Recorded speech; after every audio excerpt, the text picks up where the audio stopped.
आप कहो थोड़ा पैसे वैसे तो हम पैसा नहीं है, लेकिन हाँ देने की जब बात आएगी तो मैं कथा दे सकता हूं। और इन पंच यज्ञों में सबसे श्रेष्ठ यज्ञ यही है जो मेरे पास है, जो मैं दे सकता हूं।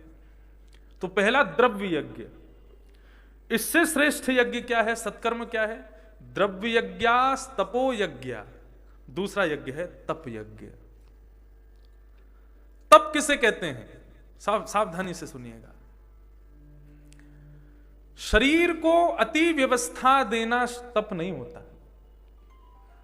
शरीर को कभी कभी अव्यवस्थित स्थान में भी व्यवस्थित करना, उसी को तप कहते हैं। अकिंचन कथा सुनी आप लोगों ने? अकिंचन कथा हम करते थे कोरोना काल में। 4 अकिंचन कथाएं की। कितने बजे होती थी शुरू? सुबह 3:45 बजे, 3:40 पर शुरू हो जाती थी, क्योंकि ब्रह्म मुहूर्त 3:40 पर शुरू होता है। ब्रह्म मुहूर्त मतलब भगवान के उत्थापन का समय। 3:40 पर कथा शुरू होती थी ब्रह्म बेला में, और कथा चलती थी 6:40 तक। वो कहां कथा होती थी? आकाश रूपी पंडाल लगा था। टेंट वाले हमारे कौन थे? आकाश ही थे। उनका बढ़िया आकाश रूपी टेंट लगता था। पंखा वंखा की सेवा हमने पवन देव जी को दे रखी थी। उनसे जितनी हवा मिलती थी उसी में संतोष करते थे। कभी कभी चलते भी नहीं थे तो वैसे एक ही कथा हुई जिसमें थोड़ी सी गर्मी थी, नहीं तो बाकी तो अभी गोवर्धन में जो हमने की थी उसमें तो भयंकर सर्दी सुबह। वहां तो श्रोता भी बहुत थे, हमारे बानर सेना असंख्य थी, कम से कम 30,000 श्रोता थे अकिंचन कथा में। व्यासपीठ के पीछे एक दिन उनका भंडारा भी हुआ था, अलग आनंद था। तो अकिंचन कथा का तात्पर्य क्या था? वो क्या है? वो तप यज्ञ है। तप यज्ञ और ज्ञान यज्ञ दोनों का समन्वय। तप यज्ञ मतलब अपने शरीर को व्यवस्था से थोड़ा हट करके अव्यवस्थित रखना, यह तप यज्ञ है। एक आसन से 4 घंटे बैठ करके कथा सुनना भी तप यज्ञ है। आप कहोगे हाँ 4 घंटा हम कुर्सी पे बैठे रहेंगे, तो वो भी व्यवस्था हो गई। अव्यवस्थित, उसको तप यज्ञ कहते हैं। यात्राएं भी आ जाती हैं। बद्रीनाथ जाना ये तपस्या ही है एक प्रकार से। खूब लंबी यात्रा करते हैं, पहाड़ों में घूम घूम के सिर घूमने लग जाता है, विपरीत परिस्थिति हो जाती है, तब जाकर के हम लोग बद्रीनाथ पहुंचते हैं, तो वो भी तप यज्ञ है। मुख्य वचनामृत को ग्रहण करे, ये योग यज्ञ है।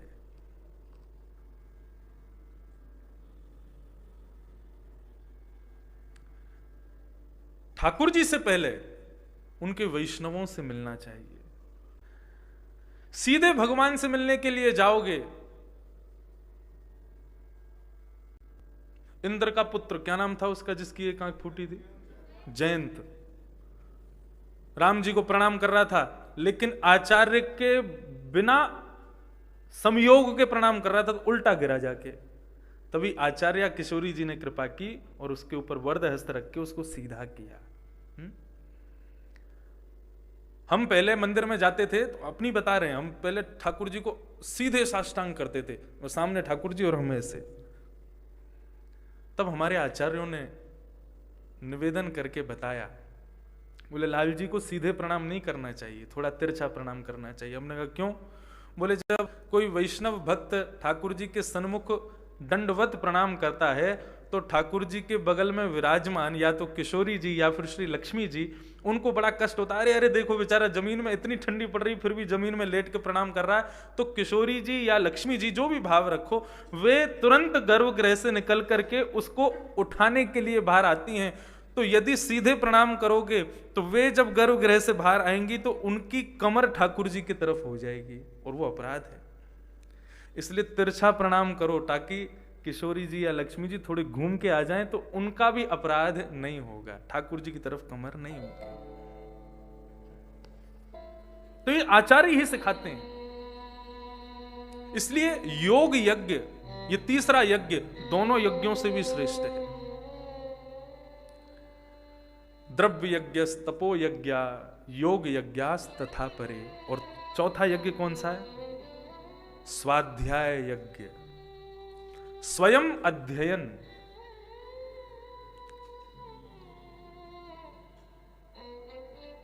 दिन में 4 जगह कथा सुनने से अच्छा है एक की सुनो, लेकिन सुनकर के स्वयं अध्ययन करो, उसको हृदय में बिठा करके उसका पूरा मनन चिंतन करो। कथा जीवन में भले एक ही बार सुनी हो, लेकिन उस एक कथा का भी खूब चिंतन हो, खूब अध्ययन हो, खूब स्मरण हो, तो कथा सुनना श्रेष्ठ है। स्वाध्याय यज्ञ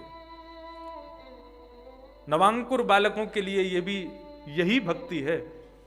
उनको अतिशय कुछ करने की आवश्यकता नहीं है, केवल अपने माता पिता गुरुजनों के द्वारा बताई गई शिक्षा का स्वयं अध्ययन ही उनके लिए सबसे बड़ी भक्ति है। स्वाध्याय यज्ञ। तो द्रव्य यज्ञास तपो यज्ञ योग यज्ञास तथा परे स्वाध्याय यज्ञ, और 5वां है ज्ञान यज्ञश्च। ज्ञान यज्ञ जो हम लोग कर रहे हैं है तो उत्सव, केवल महोत्सव ही करते, ठाकुर जी का उत्सव ही कर देते, रोज रात में ठाकुर जी को लाड़ लड़ाते, गाना बजाना करते, लेकिन उतने से संतोष नहीं है। ये ज्ञान यज्ञ पहले आवश्यक है। उत्सव का सुमेरु तो ज्ञान यज्ञ ही है। तो ये सबसे श्रेष्ठ यज्ञ है, ज्ञान यज्ञ। किसी को आपने अन्न दिया, अन्नदान किया, किसी को खूब भोजन प्रसाद आदि सब पवा दिए, लेकिन उससे इतना संतोष नहीं होगा। क्यों? बोले आपका पुण्य कब तक रहेगा? जब तक उसका पेट भरा हुआ है। जैसे ही उसको पुनः भूख लगेगी, आपका यज्ञ का तप खत्म, आपके यज्ञ का बल खत्म। आपने किसी को वस्त्र दान किए, तो वस्त्र का आपको फल कब तक मिलेगा? जब तक वस्त्र उसके जर्जर नहीं हो रहे, जब तक वस्त्र उसके सर्दी को उससे बचा रहे हैं। वृंदावन में रात्रि में लोग निकलते हैं, कंबल बांटते हैं, खूब बढ़िया, अच्छी बात है, बांटना चाहिए भाई। जो लोग जिन पे नहीं है बांटो, लेकिन तुरंत सेल्फी खींच करके दूसरे दिन पोस्ट कर देते हैं, बोले हमने रात में कंबल बांटे, हमने पूरे ये किए वो किए। उसको बताना क्यों?